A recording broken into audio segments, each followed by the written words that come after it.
أعوذ بالله من الشيطان الرجيم بسم الله الرحمن الرحيم. Keraguan itu memperlambat datangnya pertolongan dan keajaiban dari Allah. Makanya aku tergantung prasangka hambaku kepadaku. Kenapa ada orang di zaman dulu tuh kayak dapat karomah, keajaiban-keajaiban dalam hidupnya. Kayak nggak mungkin terjadi secara logika dan ilmiah. Karena memang dia yakinnya ke Allah itu 100%. Apakah kalau kayak gitu kita nggak perlu ikhtiar? Perlu, tapi ikhtiar nggak ada hubungannya dengan keyakinan. Ikhtiar itu hubungannya dengan kewajiban. Allah yang suruh ikhtiar, tapi yakin berhasil apa enggak, itu urusan yang kedua. Urusan hati antara kita dengan Allah Subhanahu Wa Taala.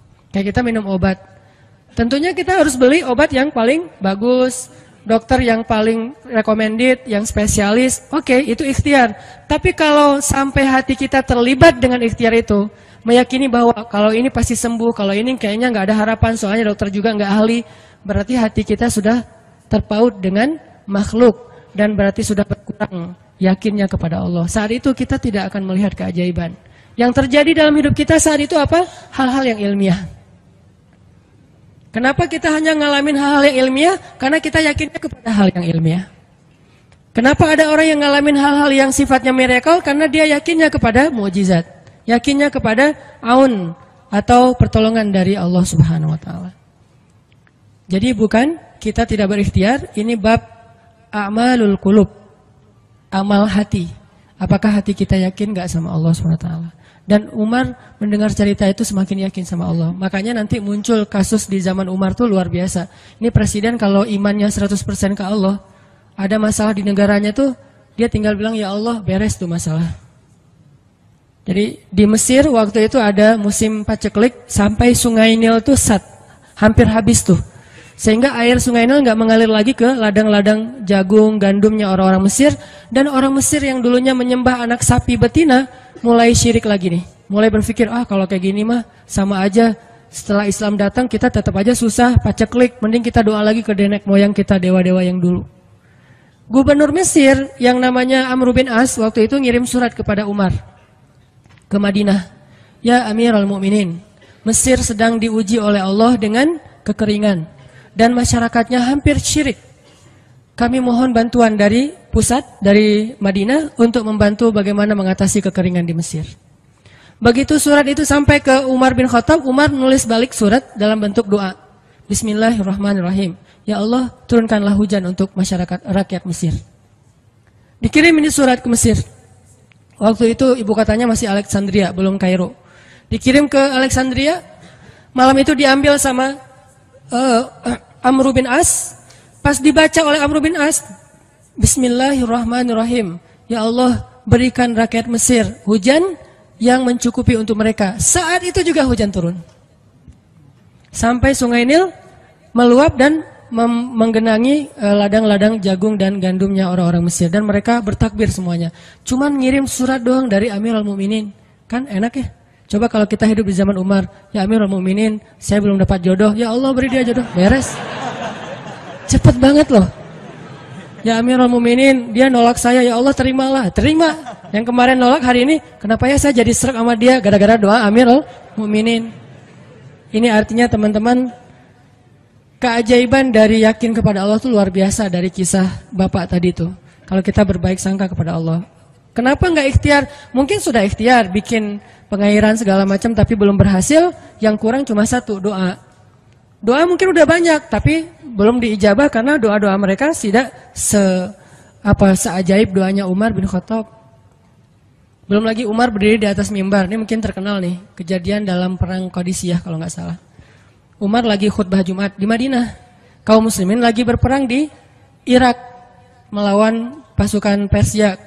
Perang Qadisiyah namanya. Irak Madinah tuh kan kalau naik pesawat sekitar 2,5 jam, 3 jam, jauh tuh. Jakarta Medan lah, jauh. Nah, Umar lagi khutbah di atas mimbar, sholat Jumat, tiba-tiba tema khutbahnya tuh ganti gitu. Lagi ngomong tiba-tiba beralih tema. Wahai kaum muslimin, naiklah ke atas bukit itu, baliklah kalian mundur-mundur gitu. Jadi Umar tiba-tiba kayak ngomongin sesuatu yang gak nyambung. Orang-orang heran, ini Umar kenapa? Oh ya udah biarin, namanya juga Umar gitu kan. Dia punya Mungkin dia ngelihat setan atau apa, setan kan takut sama Umar. Diem. Udah selesai sholat Jumat, pada datang, ya Amirul Mukminin, tadi apa yang terjadi? Kenapa Amirul Mukminin ngomong sesuatu yang nggak nyambung? Kita juga nggak ngerti. Kata Amirul Mukminin, saya ngelihat Allah menampakkan kepada saya pasukan Islam di Qadisiyah yang terdesak, hampir habis dibantai sama musuh. Tapi saya ditunjukkan ke sebuah bukit yang mungkin mudah-mudahan itu jadi benteng untuk mereka berlindung. Saya suruh mereka naik. Orang kan nggak langsung percaya kan? Bener gitu terjadi kayak gitu. Kalau Rasul ngomong, mungkin aku naik ke langit, Isra Mi'raj, oke lah. Itu aja masih ada yang mendustakan. Ini Umar yang ngomong, bukan Nabi yang dapat wahyu. Orang nggak langsung percaya. Selang beberapa minggu kemudian, pasukan Qadisiyah pulang. Jadi utusan mereka pulang bawa berita tentang kemenangan perang dalam perang Qadisiyah. Dia cerita, suatu hari di hari Jumat, kami sedang berperang. Kami terdesak, hampir habis dibantai sama musuh. Udah nggak ada jalan untuk berlindung. Tiba-tiba kami mendengar suara Umar. Amirul Mukminin berteriak, wahai kaum muslimin, naiklah ke atas bukit ini supaya kalian terlindungi. Akhirnya kami mundur naik ke atas bukit dan selamat waktu itu. Berarti benar-benar terjadi. Kok bisa? Ya, qadarullah. Ini keajaiban iman mereka. Apakah kita bisa ngedapatin pengalaman-pengalaman kayak gini? Bisa, kalau keimanan kita dengan level yang sama. Kalau nggak selevel yang sama pun, minimal kita nusaddid. Kalau kita tidak bisa sama persis, minimal kita berusaha untuk nuqarib. Berusaha untuk pengalaman kita nanti, walaupun nggak sama persis, mirip-mirip dengan pengalaman mereka. Lagi-lagi, bukan berarti tidak berikhtiar.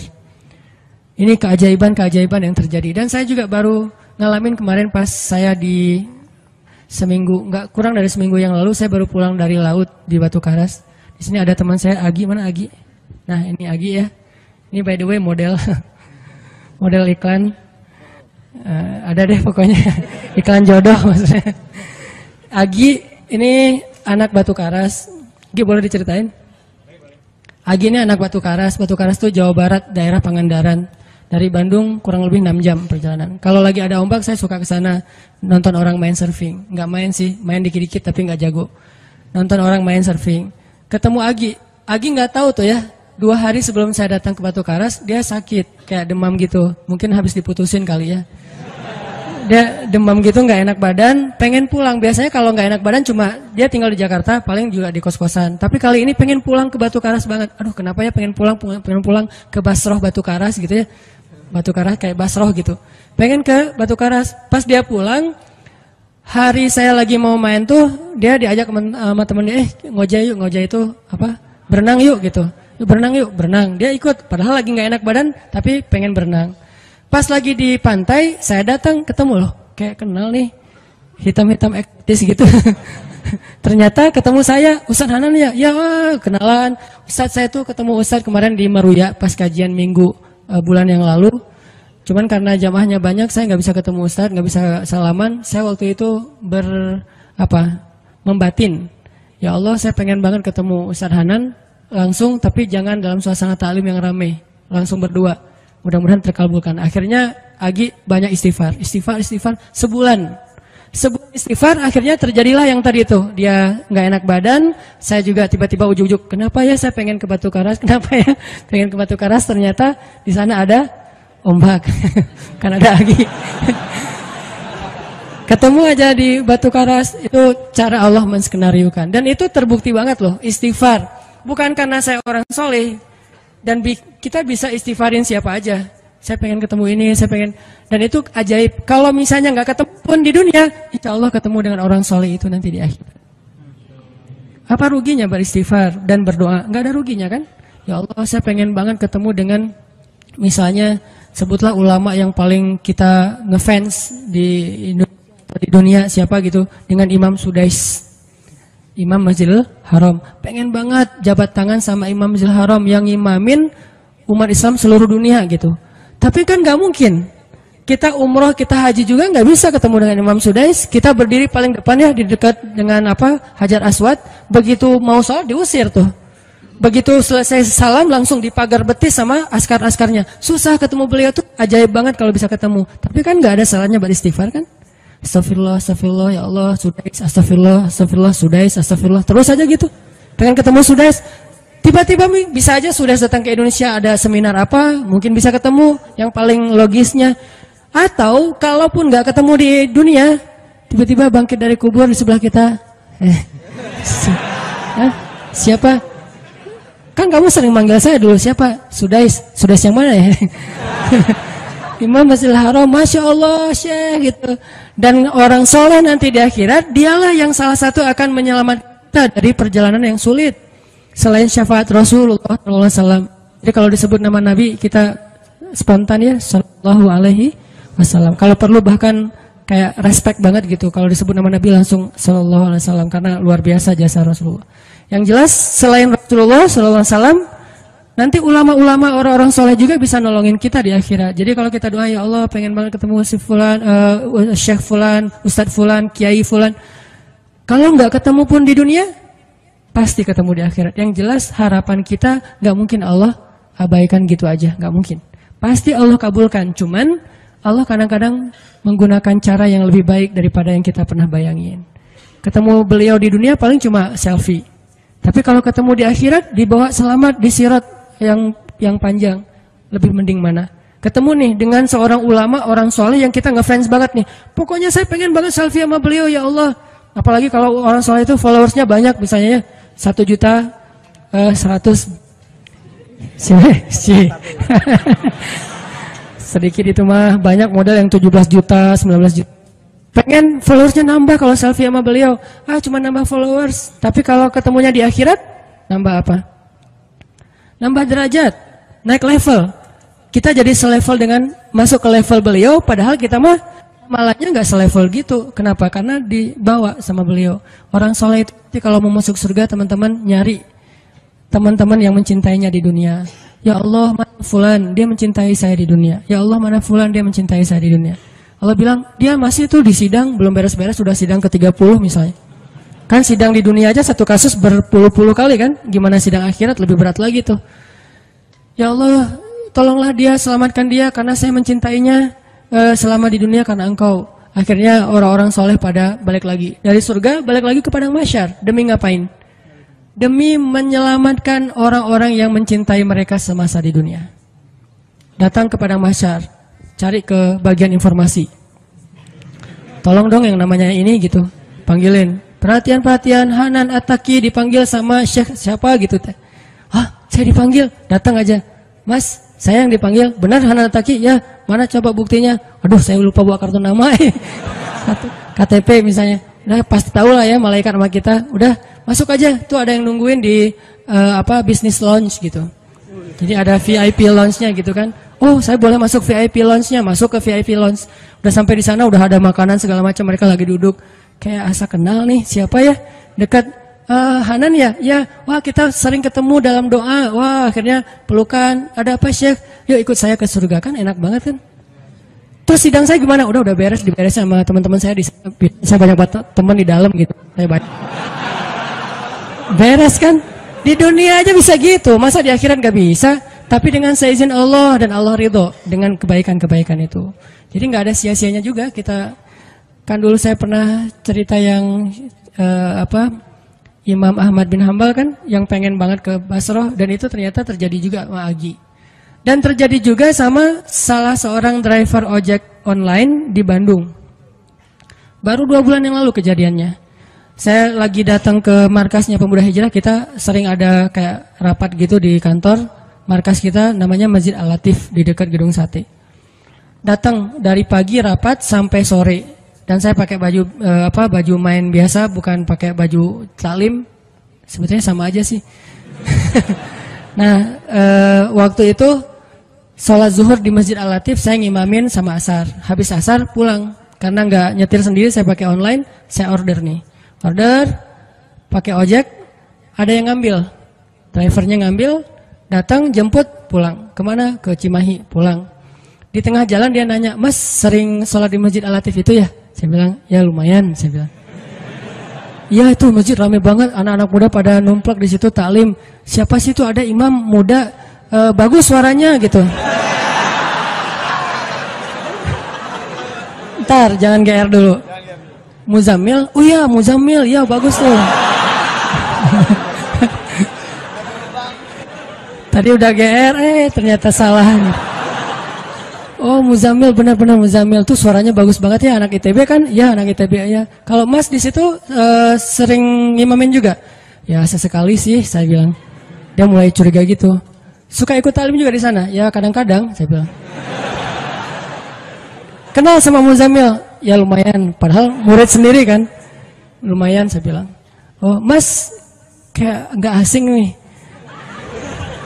Mas tadi ngimamin sholat zuhur bukan? Ya saya bilang.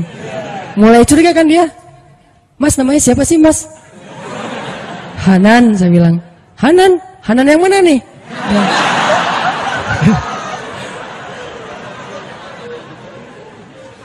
Saya bilang Hanan Taki. Wah langsung oleng dia mah.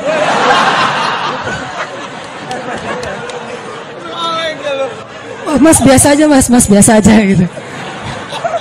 Ini benar Ustaz Hanan Taki, benar. Masya Allah, ya Allah, udah gitu kayak terharu gitu, heboh, semua orang pada ngelihat lampu merah lah gitu ya, pada ngelihat semuanya. Saya langsung pakai masker, gitu.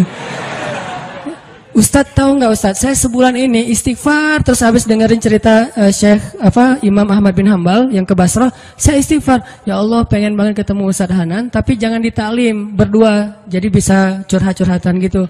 Ternyata Allah bikin skenario, saya order ojek online, dia ngambil, jadi ngobrol di jalan sampai ke rumah, akhirnya bertamu nggak pulang-pulang. Wah ini luar biasa cara Allah. Dan wallahi teman-teman, dan itu terjadi. Jadi udah 2 kasus nih yang saya alamin ya. Satu lagi yang ojek online tadi, dan dua-duanya hajatnya sebulan Allah kabulkan. Jadi kalau ketemu saya aja sebulan gampang, masa ketemu jodoh bertahun-tahun gak dapat ya? Gimana nih? Istighfarnya gimana nih? Ini terutama buat cewek-cewek nih. Kalau cewek-cewek kan nggak bisa nyari, masa cewek kepo gitu kan nggak mungkin. Pura-pura follow, nge-like. Kok dia nge-like terus yang first like lah gitu? Nggak mungkin kan? Cewek kan agak-agak jaim. Ya udah istighfar aja deh. Banyak-banyak istighfar. Tiba-tiba ada yang kesandung jatuh di depan cewek, HP-nya jatuh. Dia pergi, HP-nya nomornya. Nggak penting sih ceritanya. Pokoknya ada. Ada jalan dari Allah yang kita nggak ngerti nih, yang jelas bisa. Kita tinggal yakin aja sama Allah, istighfar, Allah yang kasih jalan. Walladzina jahadu fina lanahdiyannahum subulana. Pokoknya kalau kalian bersungguh-sungguh kata Allah di jalan kami, udah kami kasih jalan-jalan keluar yang subul, jamak dari sabil, banyak banget jalan keluar di sisi Allah.